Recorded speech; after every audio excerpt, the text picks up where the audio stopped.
अस्सलाम वालेकुम। मैं डॉक्टर सारा सफदर के फोरम से आपसे बात कर रही हूँ। आज हम एक कॉमन से प्रॉब्लम को डिस्कस करेंगे। अक्सर हामला ख़वातीन की ये शिकायत होती है कि हमें दौरान हमल सांस लेने में तकलीफ़ होती है। अब अक्सर हामला ख़वातीन को जैसे ही हमल ठहरता है तो उनको ये शिकायत होती है कि हमें सांस लेने में प्रॉब्लम होती है, हमें खींच के सांस लेना पड़ती है। और बाज़ ख़वातीन ये शिकायत आम तौर पर हमल के आखिरी 3 महीनों में करती हैं कि डॉक्टर साहब हमें ठीक तरीके से सांस नहीं आ रहा। और कुछ हामला ख़वातीन की ये कंप्लेंट भी होती है कि जब हम सो रहे होते हैं तो हमें लगता है जैसे हमारा सांस बंद हो गया है और हमारी आँख खुल जाती है और हम उठकर बैठते हैं, थोड़ा सा चलते फिरते हैं तो हमें बेहतर महसूस होता है। तो दौरान हमल सांस लेने में तकलीफ़ होना, मुश्किल होना या खींचकर सांस लेने की क्या वजूहत है। यहाँ मैं आपको बताऊं कि हम हमल के 9 महीनों को 3 बड़े हिस्सों में तकसीम करते हैं, जिसमें हमल के पहले 3 महीने, फिर बीच के 3 महीने और आखिर के 3 महीने शामिल हैं। हमल के पहले 3 महीनों में औरत का वज़न ज़्यादा नहीं होता, पेट में बच्चे का वज़न भी नहीं होता, तो ख़वातीन परेशान होती है। फिर हमें सांस लेने में क्यों तकलीफ़ होती है, हमें क्यों खींच के सांस लेना पड़ता है। तो जैसे ही किसी खातून को हमल ठहरता है तो उसके जिस्म में एक हार्मोन जिसको प्रोजेस्टेरॉन कहते हैं वो बढ़ना शुरू हो जाता है।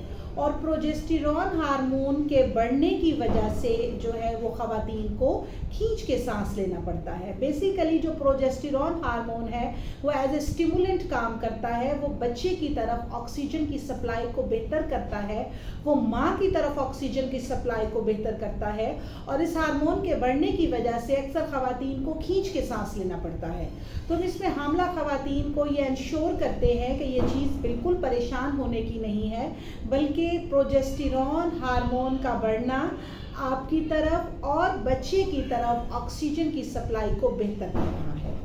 उसके बाद हम हमल के अगले यानी चौथे, 5वें और 6ठे महीने की बात करते हैं।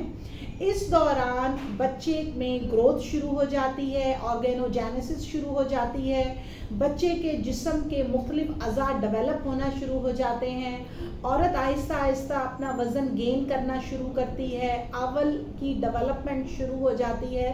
तो इन महीनों के दौरान यूट्रस का साइज़ बढ़ना शुरू हो जाता है, क्योंकि बच्चे का साइज़ यूट्रस के अंदर ग्रो कर रहा होता है, जिसकी वजह से जो डायाफ्राम है और जो हमारे फेफड़े यानी लंग्स हैं उनके बीच में और बच्चेदानी यानी यूट्रस के बीच का गैप कम होना शुरू हो जाता है। तो यूट्रस की ग्रोथ की वजह से जब फेफड़ों का जो लोअर लोब या पोल है वो कंप्रेस होना शुरू हो जाता है, डायफ्राम कंप्रेस होना शुरू हो जाती है, तो इसकी वजह से अक्सर हामला ख़वातीन को सांस लेने में तकलीफ़ होती है, उन्हें खींच के सांस लेना पड़ता है। तो इस स्टेज पर आकर हामला खातून का पोस्चर ठीक होना बहुत ज़रूरी है। अगर हामला खातून अपना पोस्चर ठीक कर लेती हैं तो वो काफ़ी हद तक बेहतर तरीके से सांस ले सकती हैं। अब इसमें पोस्चर से मुराद क्या है कि जब ख़वातीन लेटेंगी तो वो सर के नीचे तकिया ज़रा ऊंचा करके रखेंगी, यानी 45 डिग्री पर उसका जो है वो सर होना चाहिए। जब सर के नीचे तकिया होगा नेचुरली तो सर बाकी जिस्म से ऊंचा हो जाएगा, बेबी ज़रा नीचे की तरफ डिसेंड डाउन हो जाएगा। इसके बाद हम ख़वातीन को कहते हैं कि आप उल्टी हाथ की करवट लेटें, ज़्यादा देर सीधा ना लेटें। तो पोस्चर बेहतर करने से हामला खातून जो है चौथे, 5वें और 6ठे महीने में काफ़ी हद तक अच्छे तरीके से सांस ले सकती है और सांस लेने में तकलीफ़ बेहतर हो सकती है। फिर हम आखिरी महीनों की बात करते हैं, जिसमें 7वां, 8वां और 9वां महीना आ जाता है। इसमें बच्चा मैक्सिमम ग्रोथ कर रहा है, वो अपना वज़न बढ़ा रहा है, हामला खातून का वज़न ज़्यादा हो रहा है।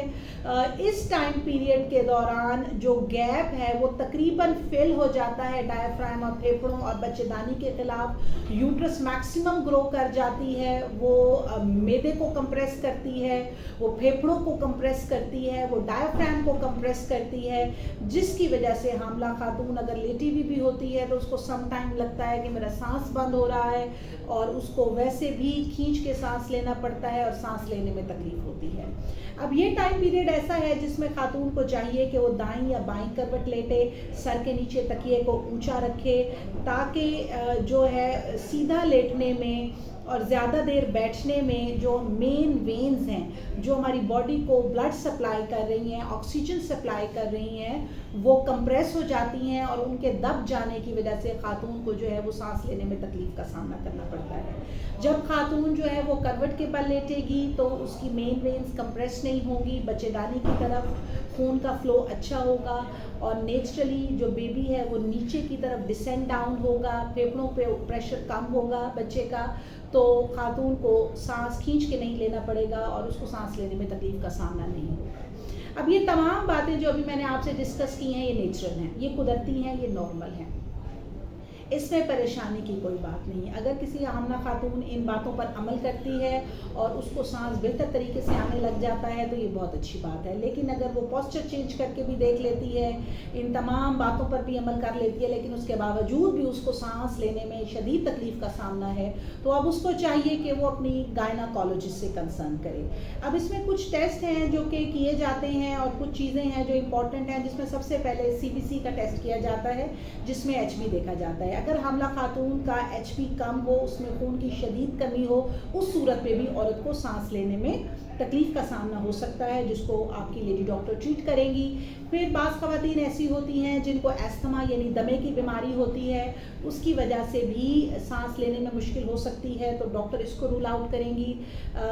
پھر جو ہے وہ کچھ کنڈیشنز ایسی ہوتی ہیں جیسے کہ حاملہ خاتون کا بلڈ پریشر زیادہ ہو جانا, شوگر لیول کم یا زیادہ ہو جانا, تو یہ چیزیں اسیس کرنا ضروری ہیں. تو امید ہے کہ میرے آج کے سیشن سے آپ کو اپنے بہت سارے سوالات کے جوابات ملے ہوں گے. Thank you so much.